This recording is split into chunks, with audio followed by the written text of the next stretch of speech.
where the land stretched wide and white, where pines stood like mourners in their winter cloaks. Kane Williamson moved through the hush like a shadow carved from sorrow. His boots pressed into the drifts with the slow weight of a man unhurried by anything but time. He'd lived alone out here for 11 winters, and each one had pressed his shoulders down a little more, like snow on a sagging roof. He wasn't old, not really. Late 40s maybe, though the years had a cruel way of etching themselves deeper on men who carried grief instead of gold. His beard was salt-heavy, his hands calloused from axe and firewood, and his voice, when it did come, carried the quiet patience of someone who hadn't heard another person speak in months. He had once been a husband and briefly a father. But that was before the fever took them both in a span of 3 days, back when he still believed that building a life meant it would stay built. His cabin stood alone in a grove of aspen and pine, small and sturdy, with a split-rail fence half swallowed by snow. Inside was warmth made by his own 2 hands, logs stacked neat, stew bubbling low, and a quilt that had once belonged to his wife folded carefully at the foot of his bed. Every night he lit a lantern and carved small toys out of pine. Horses, birds, once a fiddle. He left them by the trail on the off chance someone might find them. No one ever did, but he carved anyway. Some habits were more like prayers. That evening, the sky had turned a strange amber gray, like dusk had lost its way. The snow fell with a hush of feathers, thick and sure. Kane stood at the edge of the woods, axe on his shoulder, watching nothing in particular.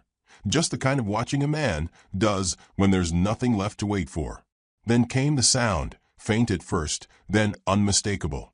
Hoofbeats. He turned toward the horizon, where the old Stagecoach road cut through the timber. Few used it this time of year. It was half-buried and treacherous, with switchbacks too narrow and drops too steep. But the sound grew louder, urgent, off rhythm. A horse in panic or pain. Kane stepped forward, brows furrowed, breath fogging in front of him. He began to run. The fire came before the wreck. He saw it first through the trees, a sudden orange bloom where the white should have been unbroken. The scent reached him next, burning wood, oil, something sharper beneath it. The stagecoach was on its side in a clearing, wheels spinning like broken clocks. Flames danced along the canvas roof, licking skyward. One horse lay still, the other thrashing, reins tangled. Screams cut through the crackle, small, high-pitched, raw. Kane didn't think. He dropped the axe and sprinted. The driver was gone, thrown or fled. It didn't matter. But behind the coach, half covered in snow and brush, 2 small forms huddled together. Twin girls. No older than 5. Their dresses torn, cheeks streaked with soot, arms wrapped around each other, like vines clinging to the same root. He crouched low. "Hey now," he said, voice low and steady, like breaking ice on a still pond. "I got you." One of them whimpered. The other looked at him with a kind of ancient fear, like she'd seen the world end already and didn't trust its return. Kane stripped off his coat and wrapped it around them both, lifting them with effort, but no complaint. One arm under their knees, the other around trembling shoulders. They were featherlight, but he could already feel the weight of them sinking into something deeper. Behind him, the stagecoach gave a final shudder as the roof caved in. Sparks leapt skyward. He didn't look back. Snow swallowed his tracks almost as fast as he made them, but he followed the path he knew by heart, the deer trail winding through the birch grove, past the frozen stream, across the rise where he'd once buried his son. The wind pressed against him like a living thing. The girls clung tighter, too cold to cry. He pushed through the door with his boot and shouldered it close behind him. The sudden warmth inside the cabin was like stepping into a memory. He knelt, laying the girls near the hearth. They didn't speak, just watched him with wide, uneven eyes as he built the fire higher, added kindling, draped quilts over their trembling shoulders. One of them began to shiver violently. Shock. The other curled into her like a shell. He ladled hot stew into a tin cup, blew on it, and pressed it gently to their lips. "Easy now," he murmured. "Sip, not gulp. You're safe." They sipped. And for the first time, the smaller one, dark-haired and sharp-eyed, spoke. "Mama." Kane paused. He looked at the fire, listened to the storm. "I don't know where she is," he said gently. "But if she's breathing, she'll be looking. And if there's any good left in the world, she'll find you." The older twin blinked, then reached out and touched the wooden bird that sat on the mantel. It was carved in flight. Her fingers hovered near it like she was asking permission. Kane nodded once. She cradled it in both hands like something living. That night, the cabin felt different. Not full, not yet, but no longer empty. Kane sat in his rocker by the fire, half dozing. The girls curled together on the bearskin rug like pups. The storm howled against the window panes, and somewhere in the distance, a wolf cried out. Kane didn't stir. He kept his eyes on the flame and whispered a name he hadn't said in years. Lydia. She'd wanted a house full of children, laughter in the rafters, soup on the stove. She'd gotten 3 years and a headstone. And now there were 2 girls under his roof who smelled of smoke and needed someone who knew how to keep the fire going. As the night deepened, he leaned forward, fed another log to the flames, and whispered to the sleeping girls, "I'll keep the light on, long as it takes." At dawn, the world was glass. Every tree encased in frost, every branch bowed low with ice. Kane stepped outside for wood, breath catching at the beauty of it. Silent, silver, still. He'd seen 100 mornings in this place, but none quite like this one. Something had changed. Inside, the girl stirred. One asked for water. The other said her name was Pearl. The younger was Maggie. Their voices were soft, unsure. But they were speaking. He found them bread, honey, a leftover apple sliced into quarters. They ate without smiling, without speaking further, as if conserving their trust for later. He respected that. Later, Pearl asked about the fox. A red one had darted past the window. Kane smiled, the first real smile in years. "She comes by most mornings. I call her Granny Tail." The girls giggled, just a puff of sound, but enough to loosen something old and rusted in his chest. He carved them each a tiny figure before nightfall. One was a bear with a crooked ear. The other, a bird with wings outstretched. When he gave them over, he said nothing. Just watched their faces, the way their fingers clutched the shapes, as if they'd been waiting all their lives for something small to hold. And then Pearl asked again, softer this time, "Mama?" Kane crouched low beside the fire, looked into the flicker like it could answer. "If there's gold in heaven," he said, "she'll ride it down to find you." The girls nodded like that made perfect sense. And maybe it did. Outside, the wind had gentled. But just before the fire settled into coals, Kane caught a sound on the air that didn't belong. A crunch in the snow. Deliberate. Measured. Someone was coming. Snow stacked itself higher on the windowsills as the wind slowed to a hush, like the land itself was holding its breath. The cabin, once just a square of solitude, had changed. Kane Williamson felt it in the way his boots echoed softer on the floorboards, as if the air inside had grown gentler in the presence of the 2 small girls tucked beneath his quilt. They moved like shadows those first days. Maggie, the younger by a minute, trailed after her sister like a second heartbeat. Pearl was quiet, serious, watchful.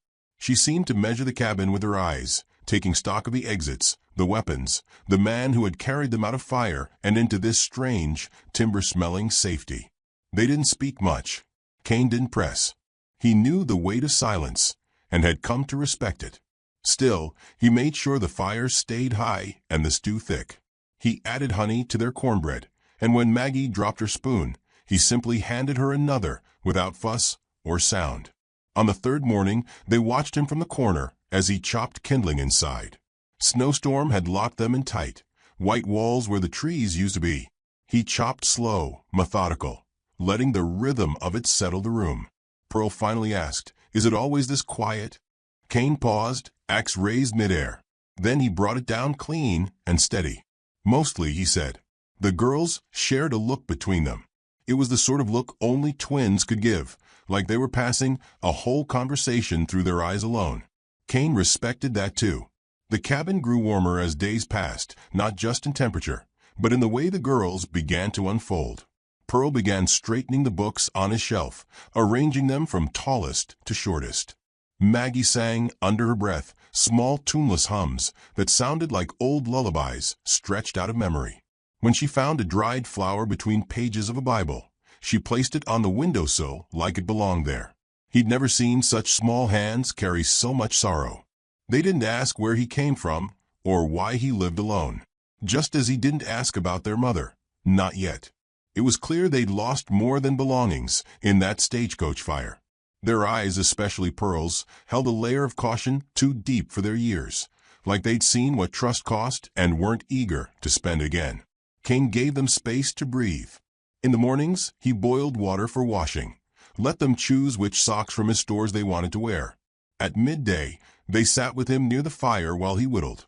He offered no lessons, but Maggie began to mimic his hand motions, her tongue peeking from the corner of her mouth as she shaped soft curls into her stick. He carved them, each a toy. Pearl received a fox, clever-eyed and long-tailed. Maggie's was a rabbit, ears tilted as if listening. When he handed them over, neither girl spoke, but both held the creatures like gifts too sacred to name. Evenings fell fast in winter.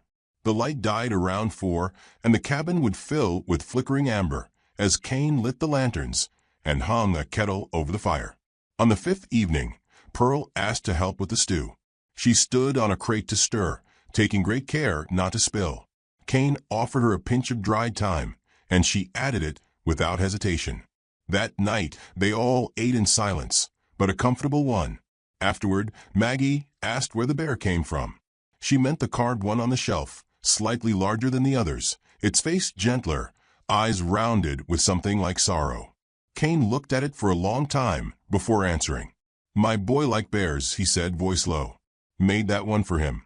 Pearl watched him carefully. "Where is he now?" "Gone," Kane said, not cruelly, just plainly.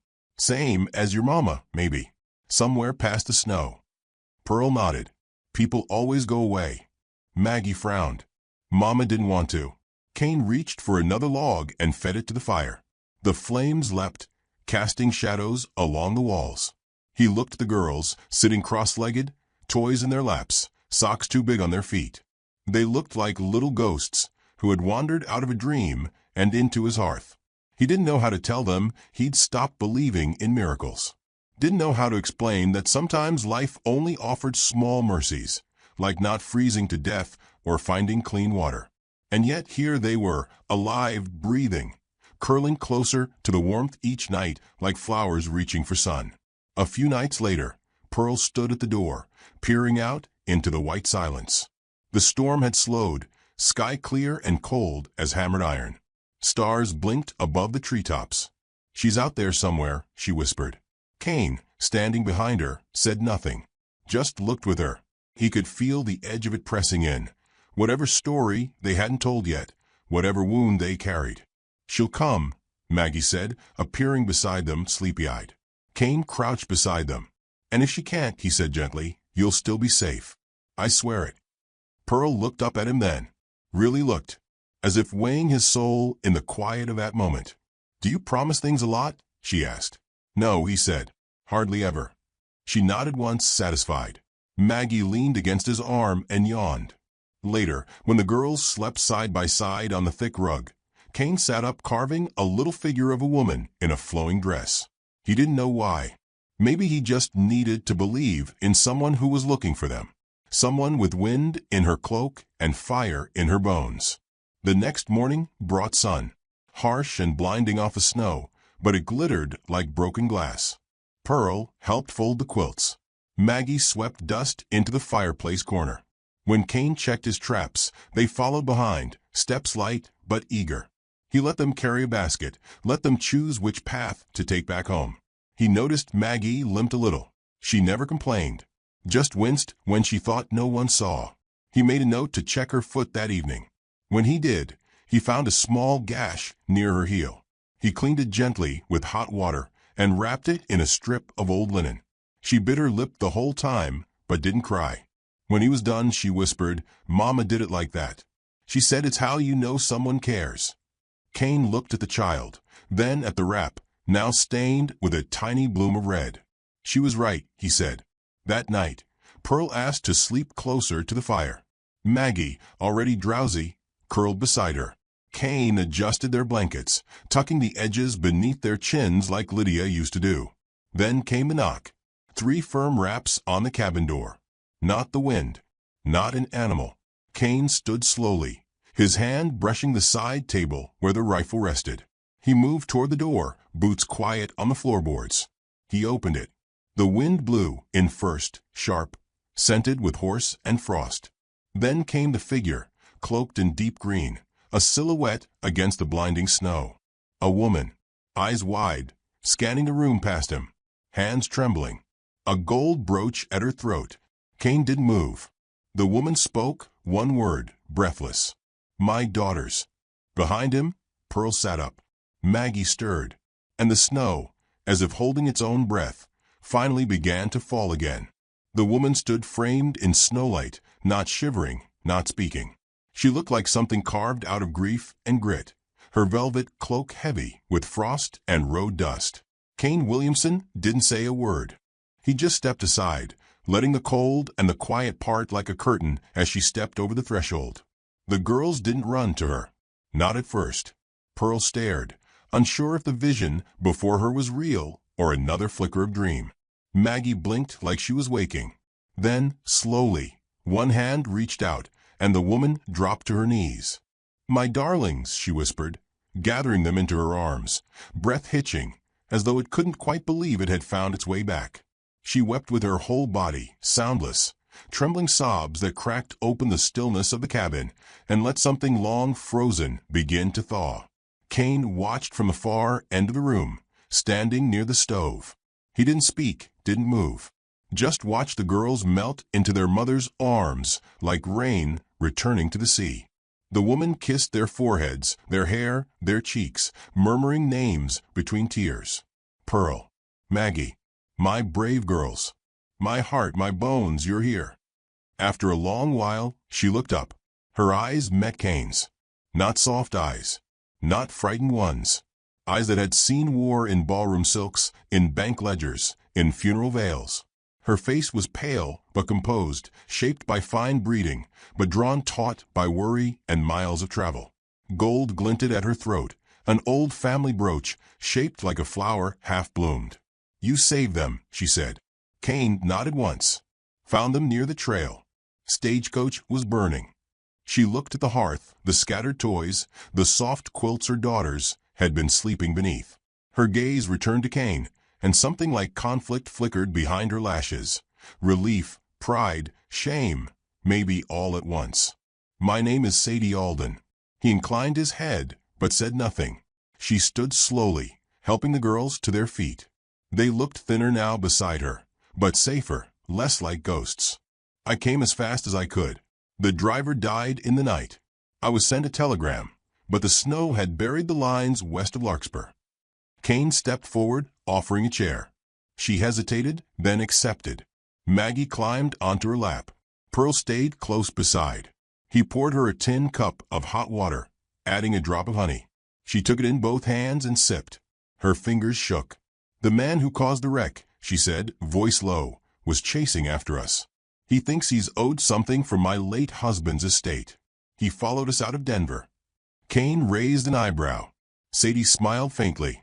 "He's not the kind of man who likes being told no." Cain didn't ask more. He didn't need to. The wearer in her eyes said enough.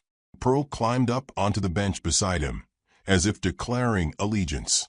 Maggie, curled against her mother, blinked sleepily. The storm had softened to a hush outside. Inside, the fire crackled like an old song. Sadie looked around the cabin, small, clean, patched with care. The walls lined with books, carved toys, bundles of herbs drying near the window. "This is a good place," she said quietly. Cain didn't answer. "I never imagined my daughters would be safe in the home of a man the world forgot," she continued, not unkindly. "And yet they are. More than they were with me." That stung, but she didn't mean it as insult. He saw that. She glanced down at Maggie, brushing a strand of hair from her cheek. "They've always been too quiet. Their father was loud. He filled rooms. I think sometimes they tried to disappear into corners." "And here," Cain said softly, "the corners speak back." That startled a laugh from her, a tired, genuine thing. Later, after the girls had fallen asleep again, tucked between quilts and soft dreams, Sadie stood near the window, arms folded against the chill that lingered in her bones. Kane joined her, wordless. "You've raised ghosts in this place," she said. "They came to me," he replied. "I just lit the fire." She looked at him, then really looked, as though trying to see the shape of the man beneath the silence. "You have the eyes of someone who's lost too much," she said. Kane said nothing. Sadie traced the frost pattern on the window with one gloved finger. "My husband married me for my name. My father gave me away for a contract. And yet these girls, they are the only thing that ever felt like mine." "They still are," Kane said. "Are they?" Her voice was quiet, full of something more than doubt, guilt, perhaps. "I chased safety in gold, in walls, in men who promised things and kept none of them. I brought them into a world of polish and porcelain. And in a week with you, they laugh in their sleep." Kane turned to the fire, stirred the embers with the iron poker. Sadie took a breath. "I can't repay you. I didn't ask." "No," she said, "but I must still try." They didn't speak again that night. In the morning, Sadie rose before the girls, standing outside on the porch beneath the weight of a sky dusted silver. Her carriage stood a few yards back, gold paint dulled by frost, horses wrapped in thick blankets. The driver had built a small fire near the tree line. He nodded at her. She didn't wave. Kane joined her, handing over a steaming tin cup. "They'll want to stay," he said. "I know. You'll need to decide." Sadie wrapped her hands around the cup. "I never had a real choice in my life. I was born into decisions already made for me. But here," she looked at him, wind pulling at the edges of her cloak, "here I feel seen, and not just by them." That startled him. He didn't respond. The girls stirred late that morning, full of sleep and warmth. Maggie showed Sadie the toy rabbit, told her it slept by her heart. Pearl described how the fox had stood guard by the door all night in case wolves came. Sadie listened as if storing their words like gold coins. At midday, she helped Kane prepare the meal, awkwardly at first, then with growing ease. She chopped vegetables without being asked. She reached for the herbs without hesitation. Her sleeves rolled back, revealing pale arms that bore no jewelry, only the faint scar of a childhood burn. They ate together at the small table. Kane said little.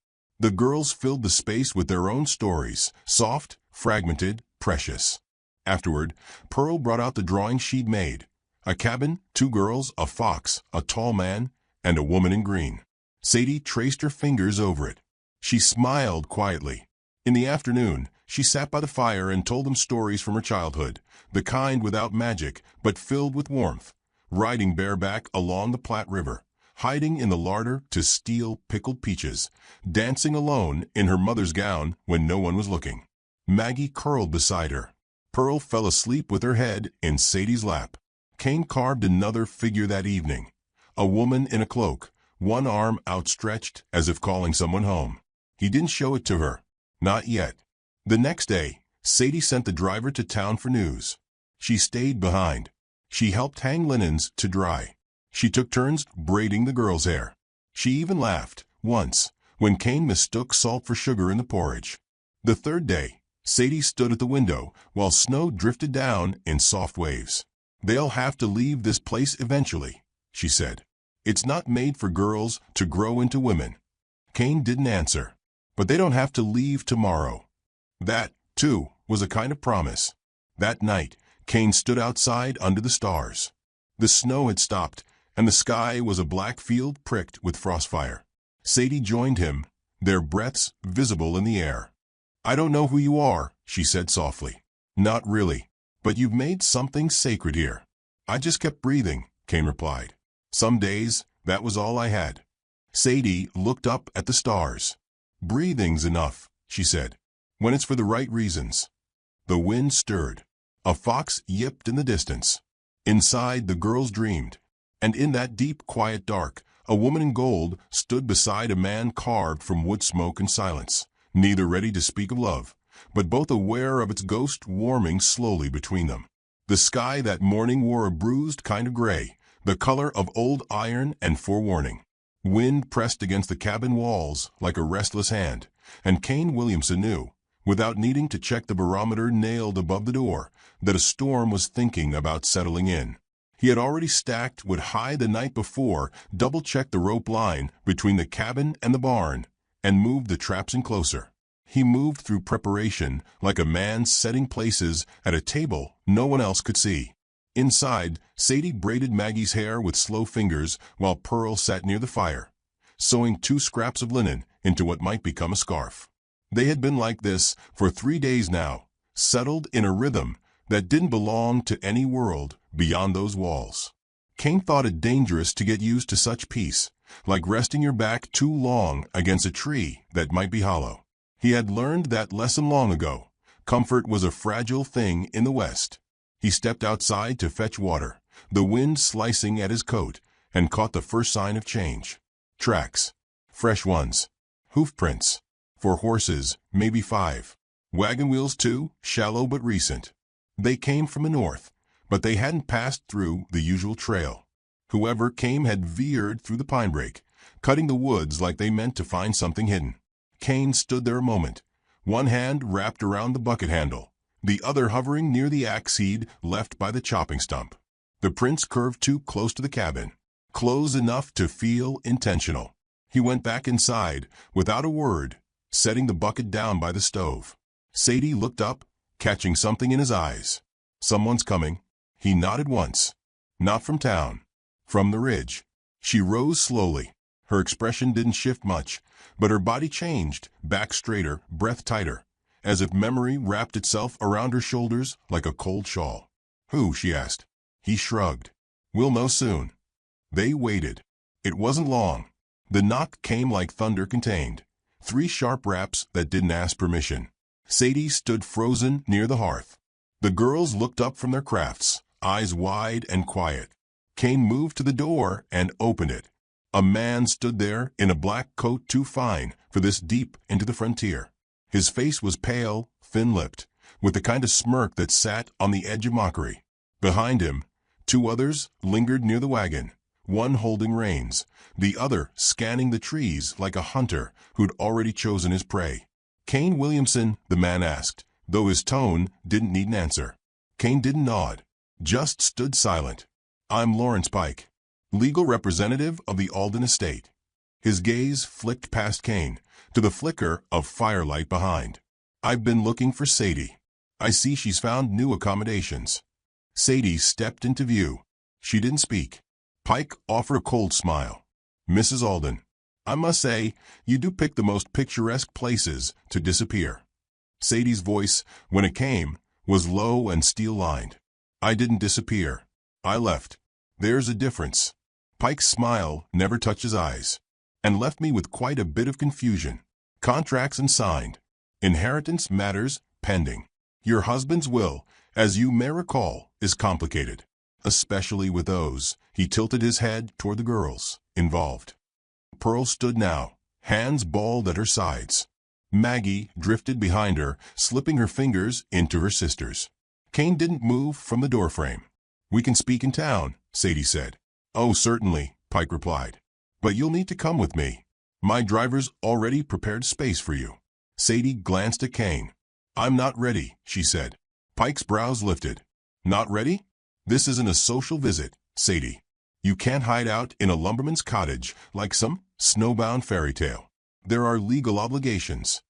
Kane didn't like the tone, nor the way Pike's eyes flicked around the cabin, like everything inside it was a rung on a ladder he meant to climb. Sadie stepped forward. They are not bargaining chips. Not the land, not the children, not me. You're living here, aren't you? Pike's voice sharpened. With this man? What would the court say? They'd say I was surviving. Pike's face hardened. You'll be on that carriage in the morning. I won't have this embarrassment dragging out. Kane's voice, when it came, was calm but rooted. She's not going anywhere unless she wants to. Pike turned toward him, surprised more by the tone than the defiance. And who exactly made you protector of the Alden fortune? Kane didn't blink. Just a man keeping the fire going. Pike smirked.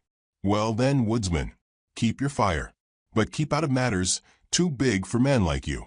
He turned and walked back toward the wagon. The other men lingered a moment, each offering a long, unreadable look before following. When they were gone, Sadie sat down slowly, the edge of her skirt brushing the floor like fallen leaves. "He'll come back," she said. "I know," Kane replied. She ran her hands over her face, trembling slightly.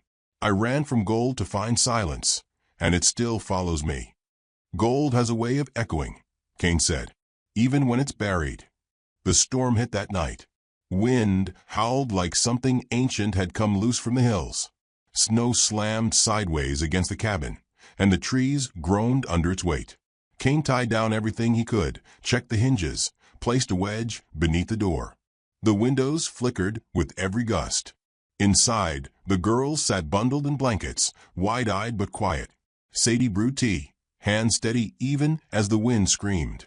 She moved like someone who'd lived through louder storms. After supper, Maggie asked, "Will he take us?" Kane shook his head. "Not unless you want to go." Pearl looked up. "What if Mama has to?" "She won't," Sadie said. "Not again."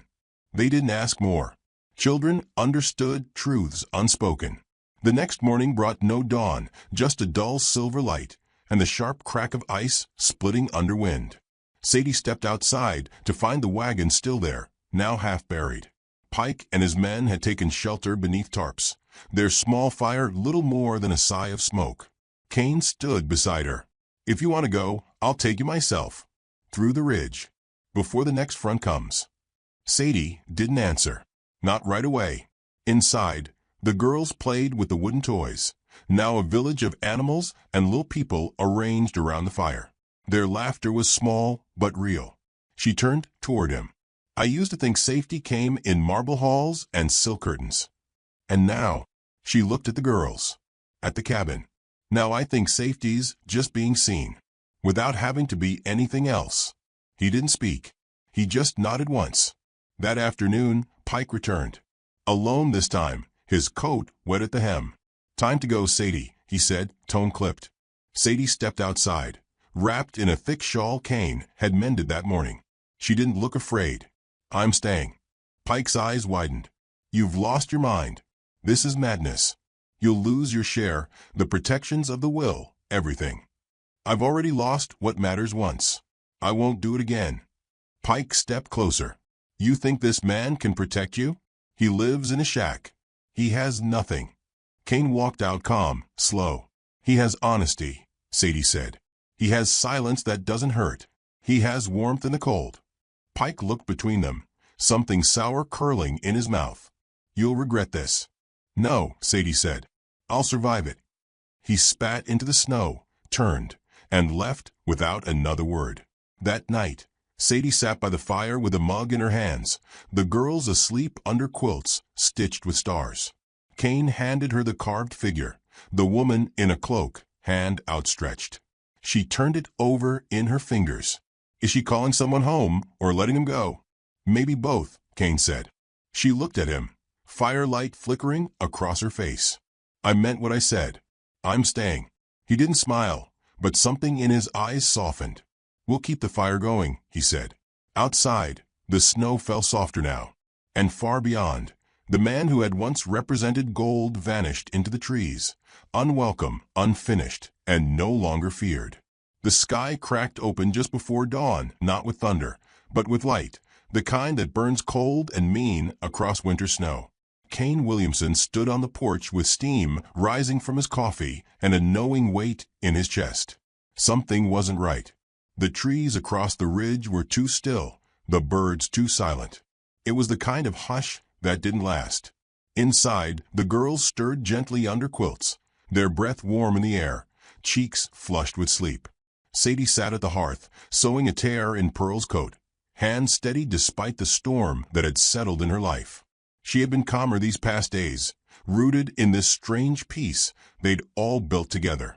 But Kane saw it in the angle of her jaw, the way her eyes flicked toward the window more often than they used to. The fox hadn't come back that morning. Pearl noticed first, standing barefoot on the bench to peer out the window. Granny Tail's late. Kane nodded. Storm might have spooked her. But he didn't believe it. Not really. By midday, clouds rolled in low and thick, dragging their bellies across the trees. The snow had crusted with a hard sheen overnight. Tracks would be easy to follow now, and fire, if it came, would run faster through the dry branches than ever before. Kane checked the rope line, ran a hand along the sled bindings, counted nails and kindling and bullets. He wasn't a man who kept a full armory, but he kept enough. Enough to protect what mattered. Enough to finish what others started. That evening, Pearl pulled at his sleeve and whispered, "There's someone in the woods." He didn't ask how she knew. He simply nodded, handed Sadie the lantern, and stepped out with his rifle slung across his shoulder. The wind had died. The cold came sharper when the wind left, quicker to cut through wool and sinew. Kane moved silent as breath, each step placed with intention. He walked the ridge behind the cabin, stopping just beneath the split pine, where he'd once buried a fox caught in a snare. That's where he saw it. Smoke. Not the thin, lazy kind from a warming fire. This was thicker, meaner, black, and rising in fists from the far side of the woods. It wasn't coming from a camp or a wagon. It was coming from a ring of trees set deliberately, their branches stacked like offerings. And there, just visible in the flickering glow, was Lawrence Pike. The man stood with two others, their outlines sharp against the firelight, shadows cast like beasts on the snow. They had set flame to the tree line, not to survive the cold, but to smoke them out. Kane watched long enough to be sure, then turned back, running fast and sure despite the dark. Inside the cabin, Sadie had already packed a small satchel, water, biscuits, clean linen. She looked up when he entered, eyes like flint. "How far?" "Too close." She nodded. "Girls?" "In the sled." Kane lifted Maggie gently, wrapped tight in the quilt with her rabbit in hand. Pearl was already dressed, her coat buttoned to the throat. She looked like a soldier in miniature. "We'll take the river trail," Kane said. "Fire can't run fast on ice." He pulled the sled from beneath the eaves. Sadie helped secure the girls, their small bodies tucked low and tight between layers. Kane took the rope. Sadie took his arm. "Will they chase us?" she asked. He didn't answer. He didn't need to. The woods groaned behind them as they moved, slow at first, then faster. The trees lit up in the distance, fire leaping from limb to limb with a greedy hunger. Smoke chased them sideways, curling between trunks, stinging the air. The sled glided fast over the packed snow. Kane's breath came hard in clouds. Sadie held tight to the side, skirts dark with frost, eyes always looking back. Then hoofbeats. Kane cursed under his breath. Pike was coming, not just with fire, but with force. The kind that wanted to drag Sadie back into gold-gilded cages and tear the quiet peace from these woods. They reached the frozen creek just as the trees behind lit up like a cathedral in ruin. Kane turned, rifle raised. Pike rode into view alone, his coat whipped open, face flushed with anger and cold. "This is madness," he shouted. "You'd burn a forest to defy a contract." Kane stepped forward. "You lit the match, Pike. Now answer for it." "I came to collect what's mine," Pike said, voice low now, almost gentle. "She is my responsibility under law." "She's not a ledger," Kane replied. "She's not a line you tally up. She's a liability." Pike barked. "Do you know what happens if she doesn't come back?" "What she loses." "What I lose." Sadie stepped forward then, cloak billowing behind her like smoke. "You lose nothing that matters. You never had me. Not really. Not even on paper." Pike laughed, bitter and mean. "You think this man can keep you safe? He's no one. A ghost in the trees." "Then we're even," Sadie said. "Because I died in your world a long time ago." Pike reached for his pistol. Kane didn't move fast. He didn't have to. The fox came first, red against the white, leaping from the trees with a cry sharp as a warning. It startled Pike's horse just enough. The animal bucked. Pike fired wild, the shot cracking the sky open. Kane raised his rifle and fired once, not to kill, but to knock the pistol from Pike's hand. It flew into the snow with a hiss and vanished. Pike fell hard. One arm twisted beneath him. He groaned, dazed. Kane walked forward, rifle still raised. "You come again," he said, voice low, "and I won't aim so kind." Pike coughed. "She's not worth it." Cain knelt beside him. "Then why'd you come with fire?" Pike had no answer. Cain stood, took Sadie's hand. The fire behind them was dying now, too wet to run far. The trees had fought back. The snow had helped. Smoke curled into the stars like a sigh from the land itself. They left Pike there, unarmed, burning with his own shame, and walked back to the sled. The girls were quiet. Maggie clutched a rabbit. Pearl reached for Sadie's hand and held tight. By the time they reached the cabin, the fire had left the trees, leaving behind only blackened stumps and smoldering regret. But the cabin stood untouched. The snow around it glowed gold in the firelight from the lantern Sadie left in the window. Later, when the girls were asleep and the world had gone still again, Sadie stood beside Cain on the porch. "Do you think he'll come back?" "No," Cain said. "He came with all he had." She nodded. "I never thought I'd end up here." "Most good things start that way," he said. She looked at him, long and soft. "You could have killed him." "I'm not a killer," Cain said. "I just make sure people know what not to break." She touched his hand then, slow, sure, like placing something precious down at last. "You didn't just keep them safe," she said. "You made them brave." He turned to her, the cold forgotten. "You did that. I just gave them a place to be it." She smiled. "So what do we do now?" "We build." He took her hand, and together they stepped inside. In the weeks that followed, they rebuilt what the fire had touched. The girls helped repaint the doors. Sadie rewove the curtains. Cain carved new animals, 2 foxes this time, one with a crooked tail. They planted herbs by the windowsill. They stacked wood higher than ever. And one night, when the stars shimmered like frost in a great black sea, Sadie took Cain's hand and pressed something small and gold into it, a ring, simple, warm, waiting. He looked at her, and she said, "It's not from him. It's from me." No ceremony, no audience, just snow and fire and truth. They married in the clearing behind the cabin, under pine and sky, while the girls scattered dried flowers across the snow. No carriages, no gold, just light and silence and love chosen, not inherited. And if you pass through those woods in winter, you might hear laughter on the wind or see toys carved in trees. You might spot a red fox with a crooked tail. But mostly you'll feel it, a warmth in the cold, a promise kept. Because once a lonely woodsman lit a fire, and a woman in gold stayed to keep it burning. Snow had fallen through the night in a hush so deep it seemed the mountains themselves had paused to listen. The drifts piled thick along the ridge, wrapping the world in a white silence, as if the land had forgotten war, hunger, and the tremble of man. In the stillness, smoke rose from a lone chimney, curling into the gray morning like a prayer. The cabin stood as it always had, stooped and solid, its logs blackened from years of firewood and storms. Moss clung to the north face.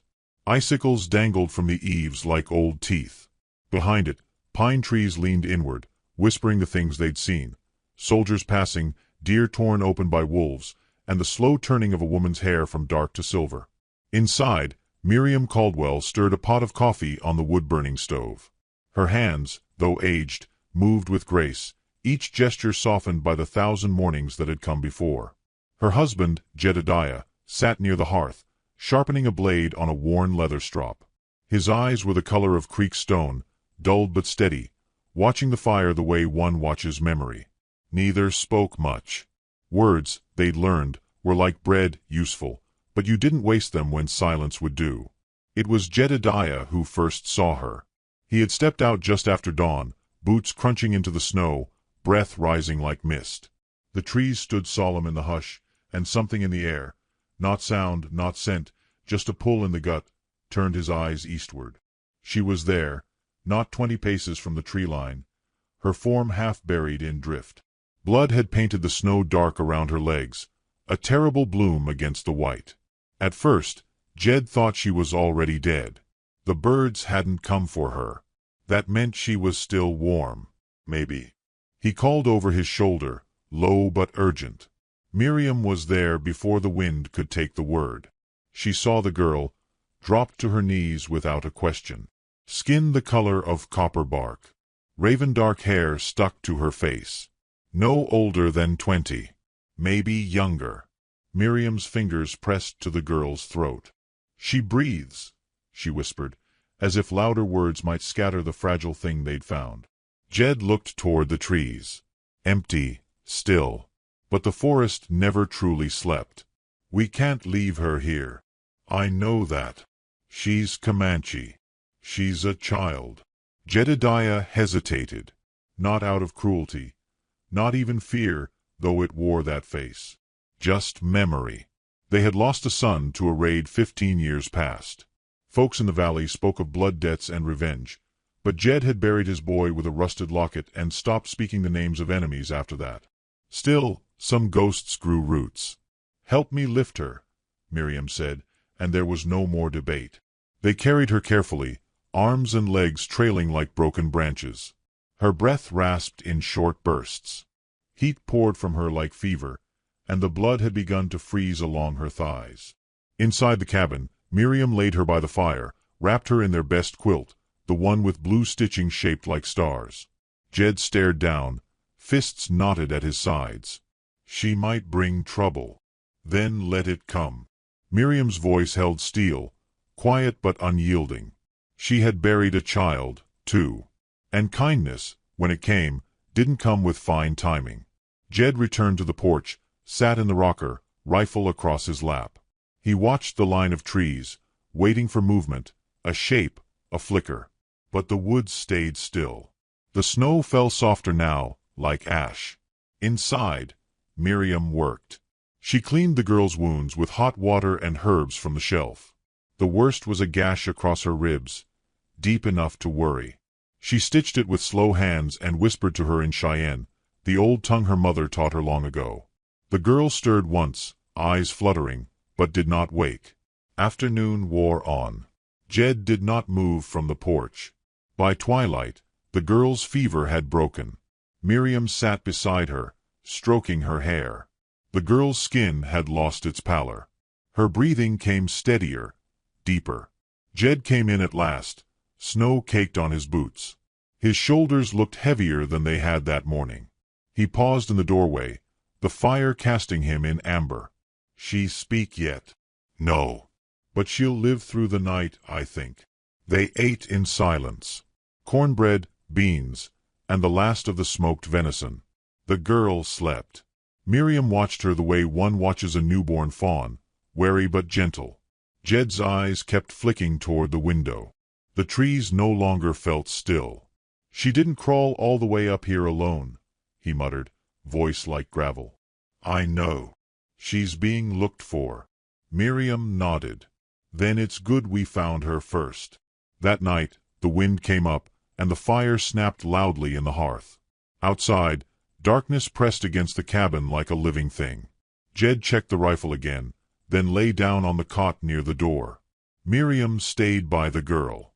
She'd placed a damp cloth on her forehead, and now she hummed a song too old for words. Sometime past midnight, the girl stirred.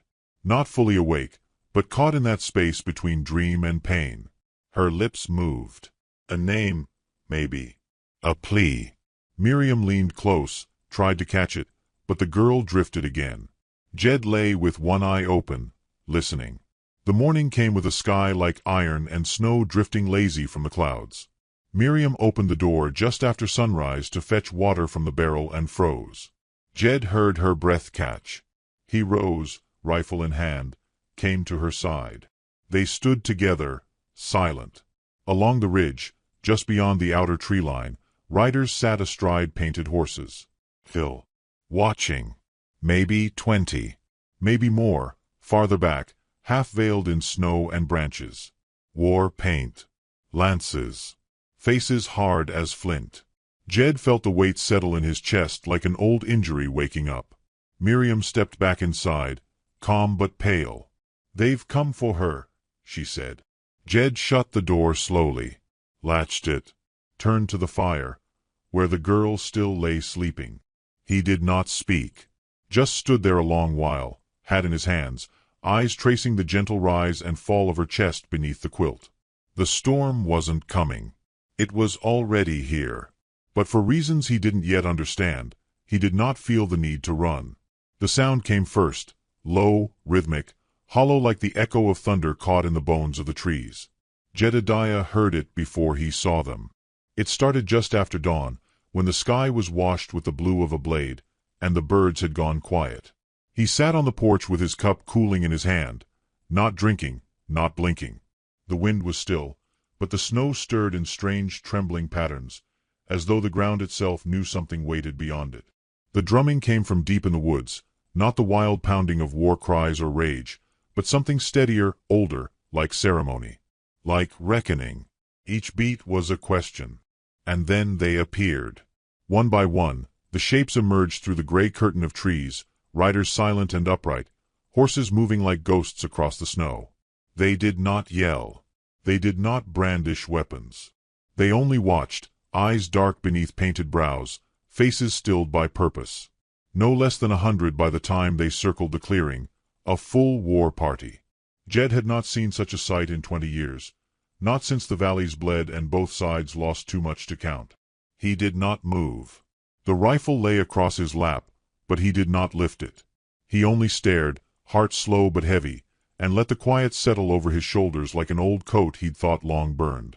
Inside the cabin, Miriam stood at the window, hands pressed to the sill. The girl stirred in her sleep, murmured something soft and broken. Miriam leaned in close, brushing a strand of hair from the girl's cheek, then looked toward the door. "They've come," she said. Her voice did not shake, though her body wanted to. Jed gave a slight nod. She awake? Not yet. But her fevers dropped. He rose, slow and deliberate, set the rifle by the door, and stepped back out onto the porch. Snow crunched beneath his boots. The sun rose behind the trees, throwing long bars of light between the pines. A tall man on a black horse moved forward from the line. His headdress trailed behind him, streaked with red and crow-feather black. His eyes were sharp as obsidian and held none of the prideful arrogance Jed expected. The man dismounted without a word, walking with the weight of command. Jed stepped off the porch to meet him halfway. They stood across from each other, the cold between them alive with memory. "I am Bear with no song," the man said. His voice was even, rich with gravity. "The girl is mine." Jed nodded once. "She's inside. Alive. Was when I came out this morning." Bear with no song looked past him to the cabin. His eyes softened for a flicker. Not long, not enough to betray anything, but it was there. She should not have been alone. Jed looked him over carefully. She wasn't. Someone made sure of that. At that, Bear with no song said nothing. The air thickened. Behind the chieftain, the warriors remained unmoving, their horses shifting lightly but never breaking the ring. Not one voice among them. Just the soft breathing of beasts and the creak of leather under muscle. Jed turned slightly, gesturing back toward the cabin. "She's not in any shape to go. You take her now, she won't live the hour." A beat passed. "She is my daughter." "I figured." The man's jaw tightened. His hands were empty, but they twitched like they remembered holding steel. Jed didn't flinch. "No one here's keeping her. She's got 2 feet, and when she can walk on 'em again, she'll choose where they carry her." Another long pause. Then the Comanche leader gave a slow nod and returned to his horse. "At dusk, I will come again. If she remains by her own will. But no more time after that." Jed didn't answer. He watched the man mount and ride back through the line. The warriors opened and closed around him like reeds around a fish. Then stillness returned. He stood there long after they settled, waiting for a sign, a sound, anything that might explain what would come next. But the only answer was the wind moving through the trees in the same slow rhythm as the drumming before. Inside, the girl opened her eyes. Miriam was at her side, placing a damp cloth on her forehead when she felt the shift in breath, that subtle quickening that meant returning. The girl blinked once, then again, her gaze sharp but cloudy. Miriam sat back just slightly, letting the girl see her clearly. "You're safe," she said gently. The girl frowned, lips dry and cracked. "Where?" Her voice rasped like sand through a sieve. "You were hurt. We found you in the snow, near dead." My husband brought you in. The girl's eyes drifted toward the fire, then back. I was running. You don't have to tell it all now. Just rest. The girl shook her head, slow, pained. They chased us. Soldiers. We were camped not far from the ridge. My cousin was hit. I don't know if she... I ran. Miriam reached for a canteen, pressing it to the girl's lips. You did right to run. You're here now. They will come, the girl said, hoarse and tired. They're already here, Miriam whispered. The girl tried to sit, then winced and fell back. Her brow furrowed in frustration. I have to. You're not going anywhere until your wounds close, child. Don't make me tie you down. The girl tried a breath, half a laugh. You are not afraid of me? Miriam smiled sadly. I'm too old to waste fear. And I've buried enough to know kindness costs less than hate. The girl lay still, considering this. Her eyes roamed the room, simple walls, shelves lined with jars, a quilt hung near the bed. Everything stitched by hand, used by hand, worn by love. She relaxed a little. What's your name? Miriam asked. Tahana. Miriam nodded. I'm Miriam. My husband's Jed. He's watching your kin now, just outside. Tahana's lips parted. My father. He didn't give me your name, but he said he'd return at dusk. He seems a careful man. Not cruel. Tahana looked toward the window, worry pulling at the corners of her face. He is not cruel. But if he thinks you keep me against my will, we don't. Tahana's voice lowered. He will burn your house to the ground. Miriam didn't flinch. Then we best make sure he knows the truth. The rest of the day passed like snow falling on water. Slow, quiet, with something heavy beneath it. Jed stayed on the porch, his rifle leaning against the doorframe but untouched. He didn't feel like a soldier.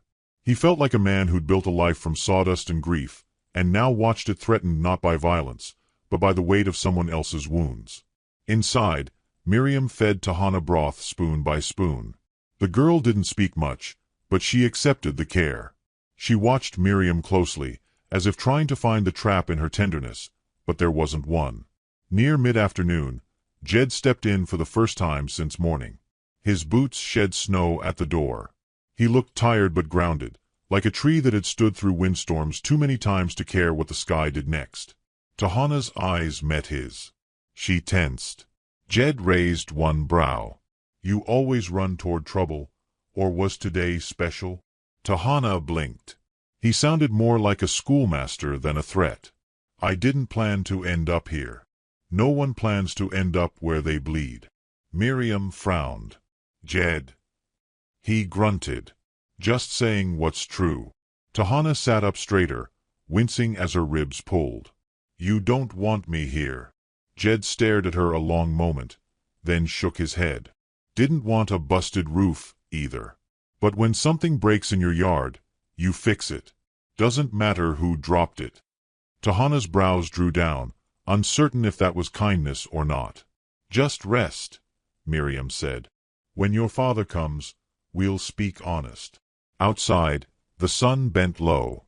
The light stretched long across the clearing, turning the snow gold at the edges, casting shadows like old scars across the trees. Tahana stirred again, unease brewing in her chest. He will come armed, Jed said. So will I. But I'll come standing. She looked at him. Something about the way he stood, the lines of his face, made her believe he'd once stood before worse and lived. When the first rider moved forward again, just before the sun vanished behind the hills, Jed stepped onto the porch without his rifle. He did not raise his voice.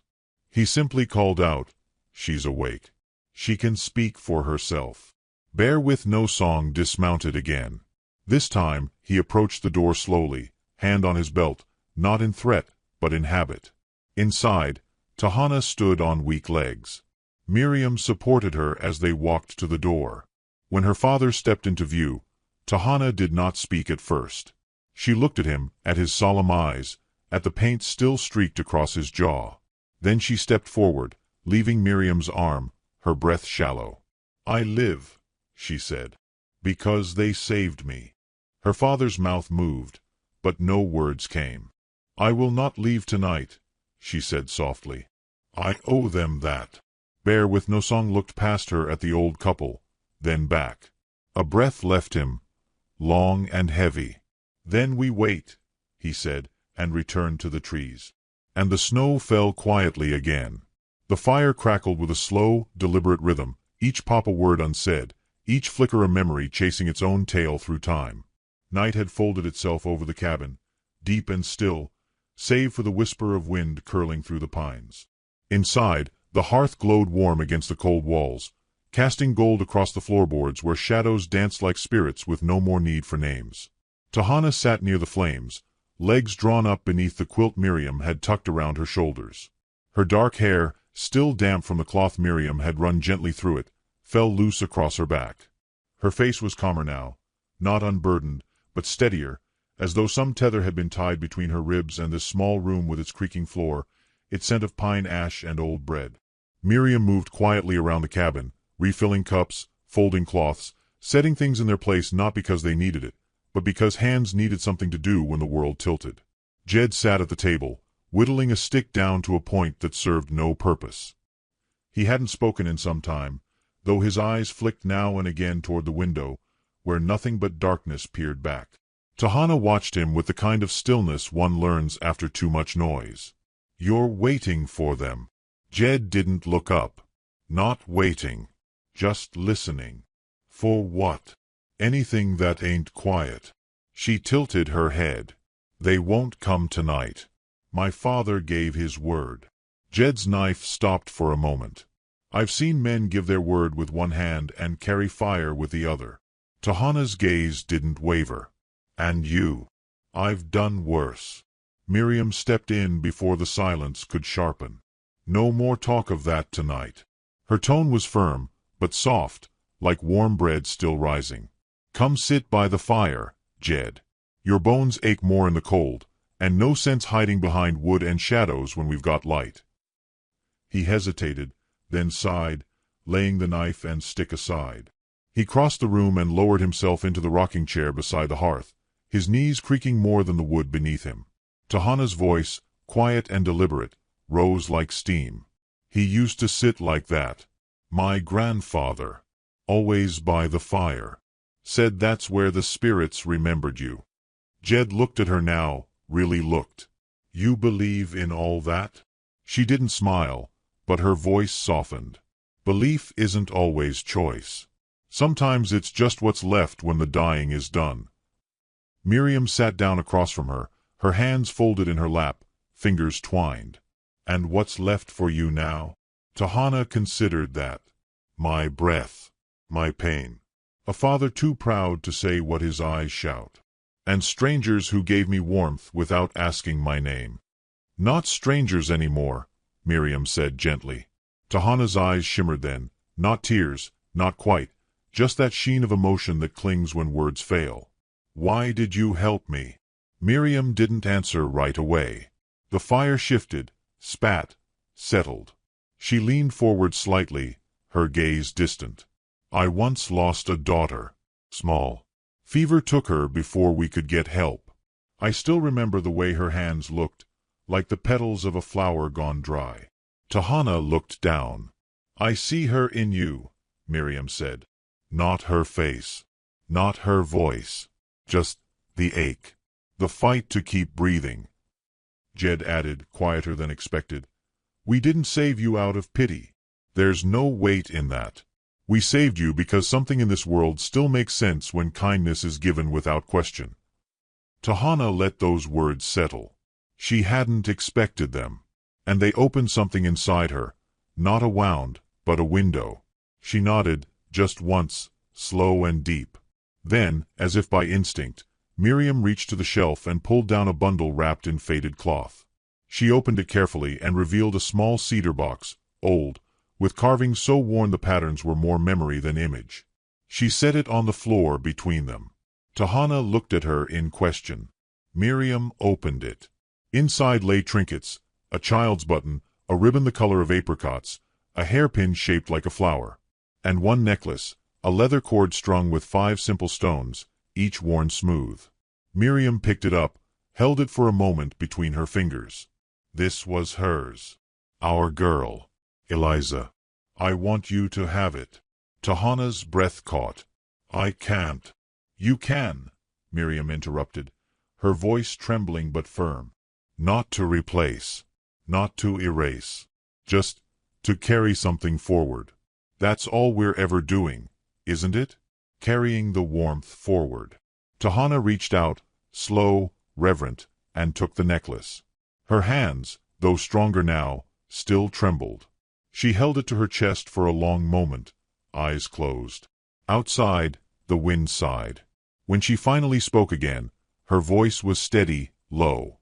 My father used to sing to me, when I was very small. But after the wars, after my mother was killed, he stopped. That's why they call him Bear with No Song. He gave up the sound of softness. Jed leaned forward now, elbows on his knees. Do you think he'll listen if you sing again? Tahana looked at him, startled by the question. Then she gave a ghost of a smile. He might. You'll need your strength by dawn, Miriam said, standing to place a kettle on the stove. And words, when the time comes. I'll find them, Tahana said, fingers still wrapped around the necklace. Even if I have to speak through silence. They shared the quiet after that like it was bread passed between them. The cabin, once a place of routine and repetition, now felt alive in some subtle, aching way. The fire was no longer just heat, it was memory, promise, choice. Later, after the kettle had whistled and the tea had been poured, Jed reached into his coat and pulled out a worn tobacco pouch. He rolled a cigarette with practiced hands, but didn't light it, just held it between his fingers like a relic. You think he'll come inside? He asked, not looking at either woman. Tahana shrugged. Not unless I ask him to. Jed nodded slowly. Then ask. Miriam looked at her. You don't have to choose a side, child.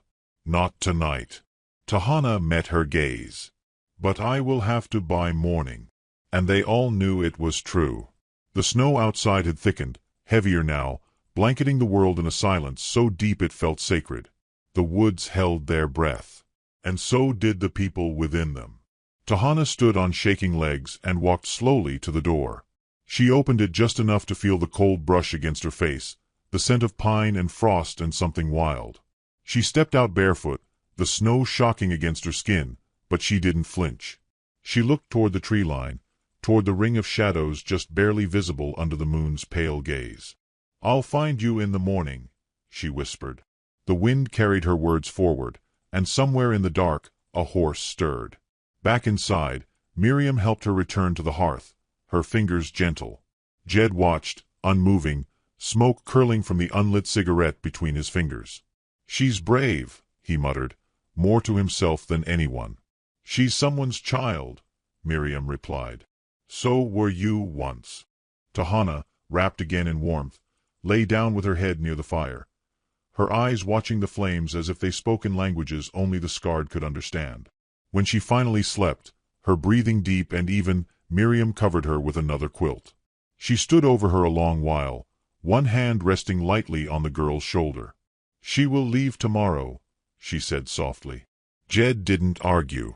He only watched the fire. But part of her will stay, Miriam added. And with that, she sat again by the fire, her hand finding Jed's, their fingers folding together with the easy grace of years shared in both pain and peace. The embers glowed. The wind quieted. And the house, once just a cabin in the snow, felt for a moment like the very heart of something ancient and sacred. A hearth lit not just by flame, but by every unspoken word that passed between people who dared, even after all they'd lost, to keep one another warm. The stars hung low that night, heavy as old regrets, spread like frost across the ink-dark sky. No wind stirred the trees. Even the owls kept their silence. The land seemed to hold its breath, waiting for some final word to be spoken between the past and what came after. Inside the cabin, the fire had burned down to coals, red and patient, casting just enough glow to paint the walls with whispers. Tahana was awake long before the light touched the snow. She lay on her side, eyes open, listening to the rhythms of the old place. The soft creak of timber, the faint huff of wind pushing against the door, the quiet breath of two people who'd given her safety when nothing else had. Her body ached still, the wound in her side a dull throb, but the fever had passed and her limbs were her own again. Miriam sat at the table, candlelight flickering against the curve of her face as she threaded a needle, mending a tear in an old coat. Her hands worked without rush, each stitch small and precise, as though she were sewing not just cloth, but the very seams of time. Jedediah stood at the window, leaning slightly on the frame, watching the dark. He had not slept much, or maybe not at all. His breath fogged the glass as he exhaled slow, steady. His rifle stood nearby, untouched. He didn't need it. Not yet. His presence was enough to hold the room in its shape. Tahana pushed the quilt aside and sat up carefully, wincing only a little. Her bare feet found the wooden floor, and she steadied herself before she moved. "You're up early," Miriam said without looking up. "There's not much sleep left in me." Jed turned toward her. "You'll need your strength." She nodded. "That's why I'm on my feet." He said nothing more, and she made her way to the chair by the hearth. Miriam rose and poured her a mug of warm broth. The scent of bone and root drifted from the cup, earthy and alive. "You'll need more than courage out there," Miriam said, pressing the mug into her hands. "Words. Resolve. Mercy, too, if you can find it." "I'll find it," Tahana said, her voice low. "But it won't come first." Jed returned to the window, his shape framed by the faintest paling of the sky beyond. "He'll come early. He doesn't strike me as a man who likes waiting." "He doesn't."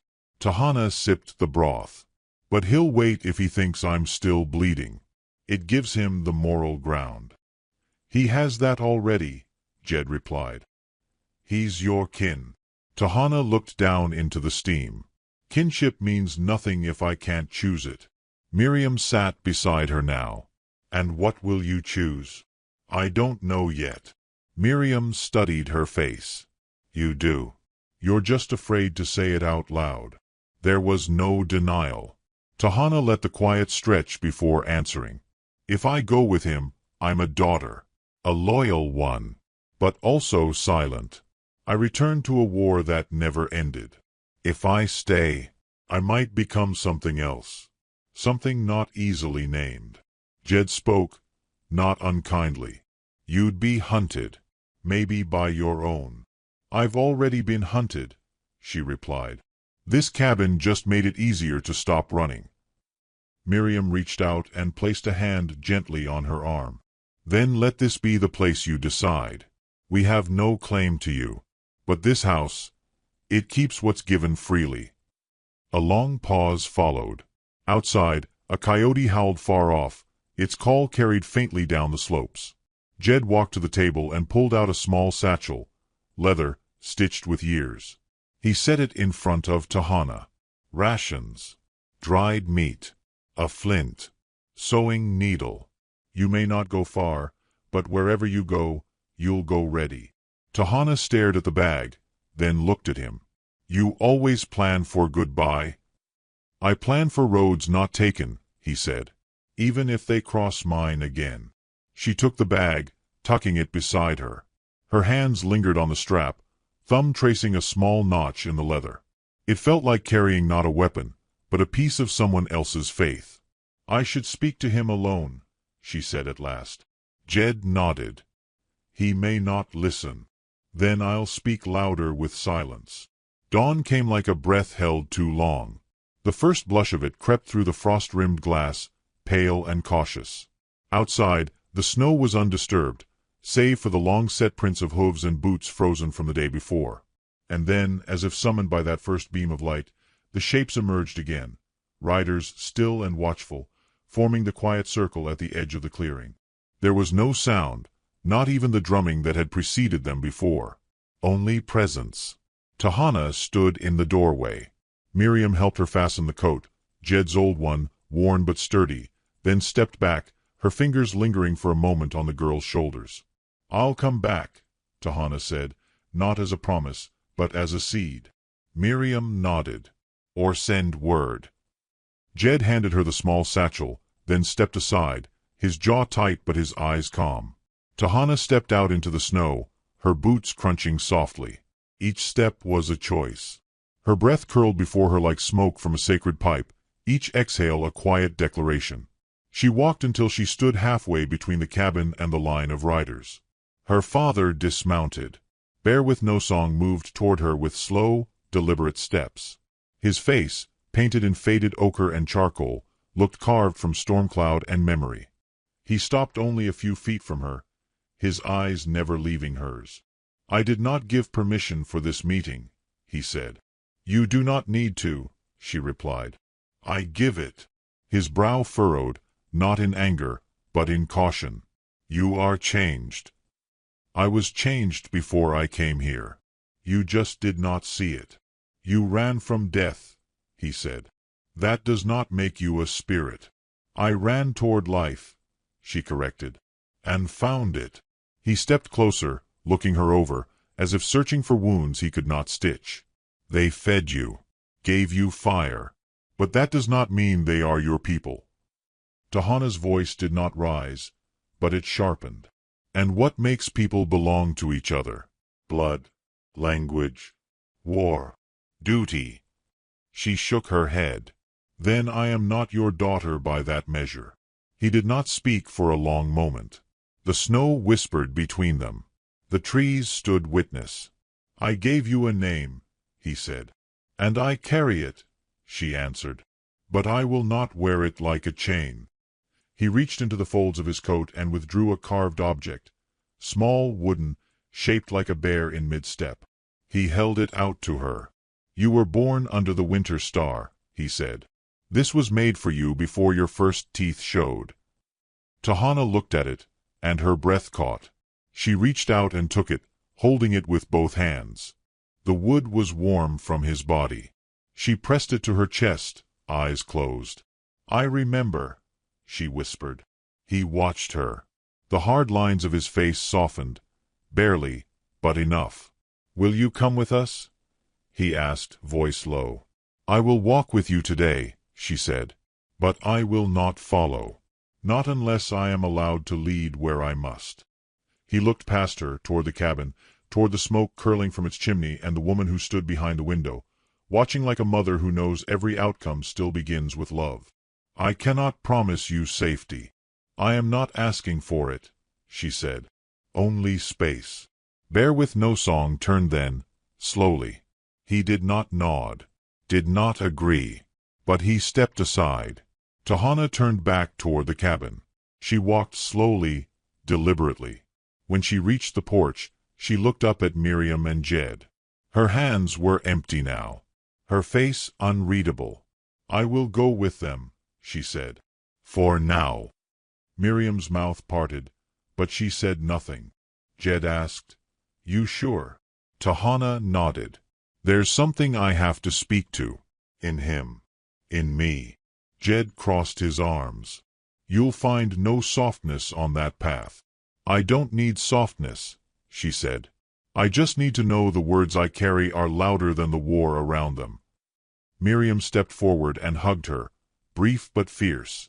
"Come back when you need rest. Or when you need no reason at all." Tahana pressed her forehead to Miriam's shoulder, then stepped back. Jed didn't move, but he lifted his hand slightly, as if offering a quiet vow of watching. She turned and walked back to her father's side. The riders parted to let them through.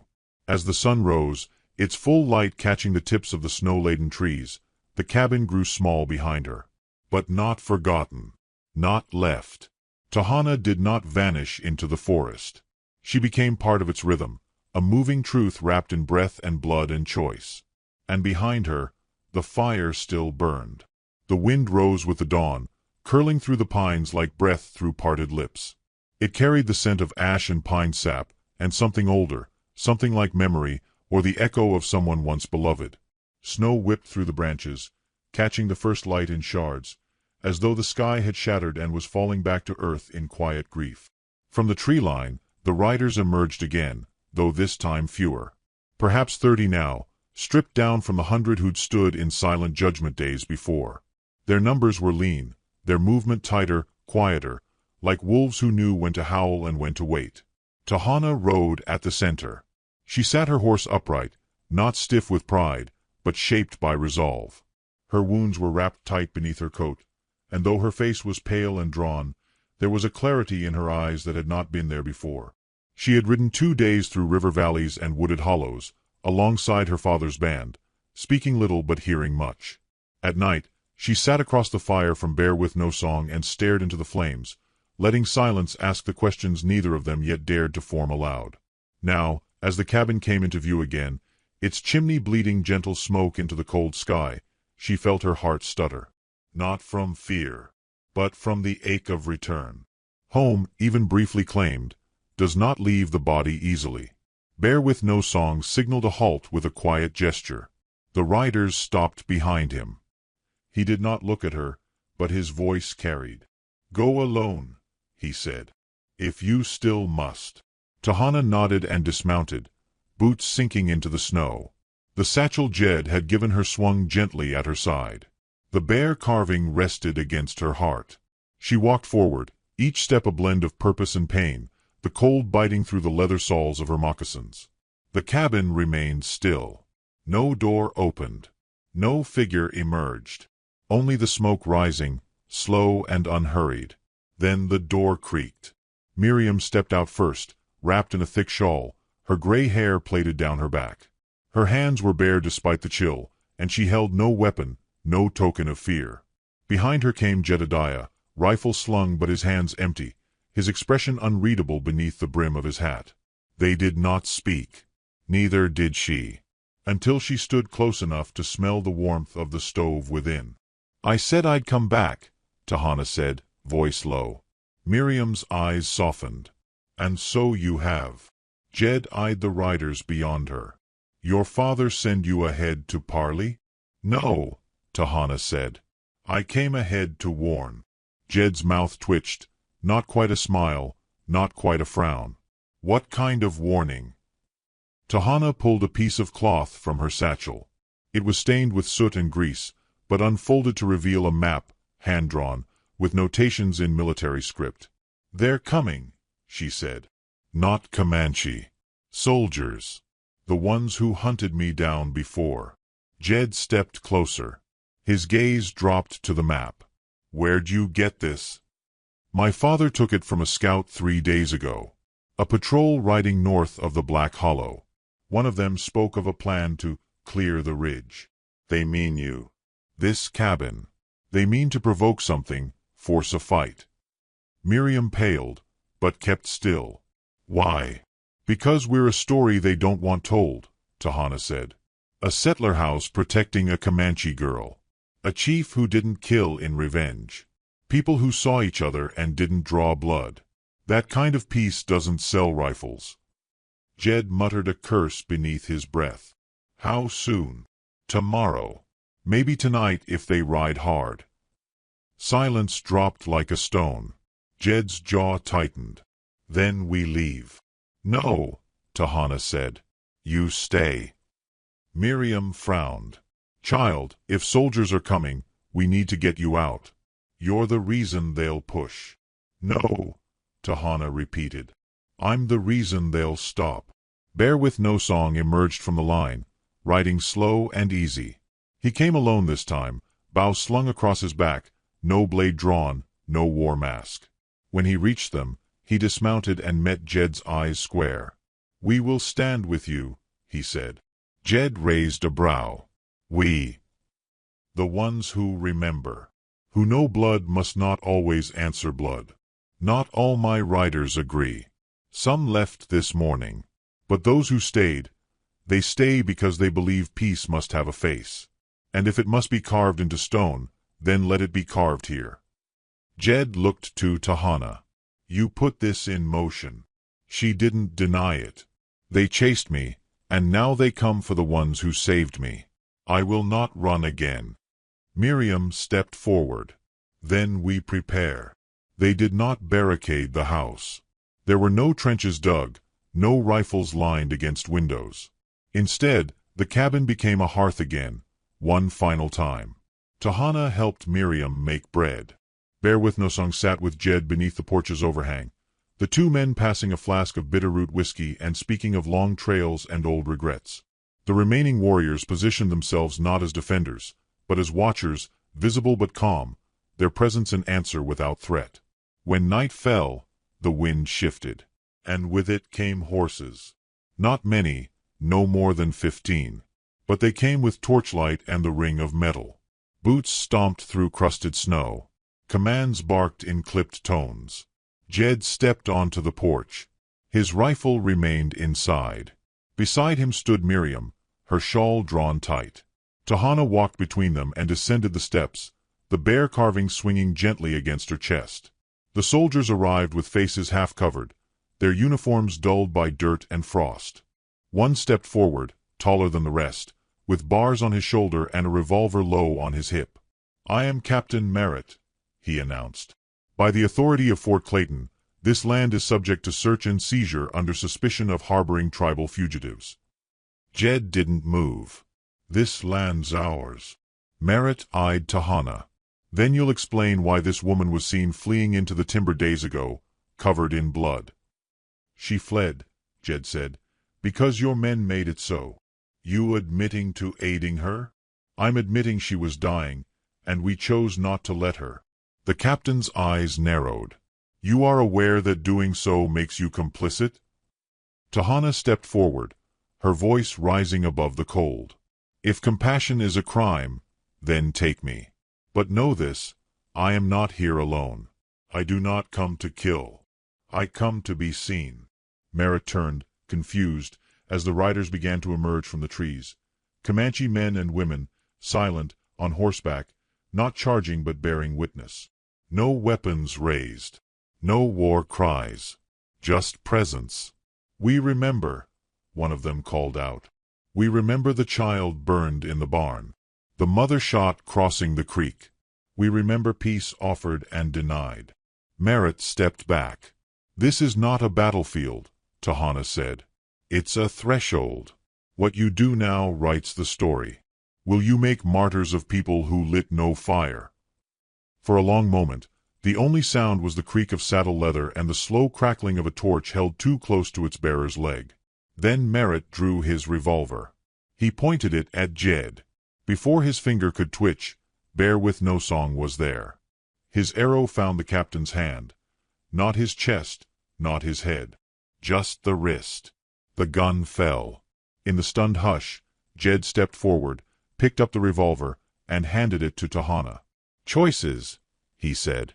"They always leave a shadow." Merritt stumbled back, clenching his wrist. The other soldiers didn't raise their weapons. They looked to their captain, then to the people around them, to the warriors who had not struck, to the girl who had not fled. One by one, they turned their horses. By the time the sun rose again, the soldiers were gone. No blood soaked the snow. No fire touched the cabin.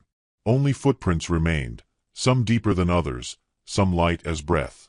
Inside, the fire crackled.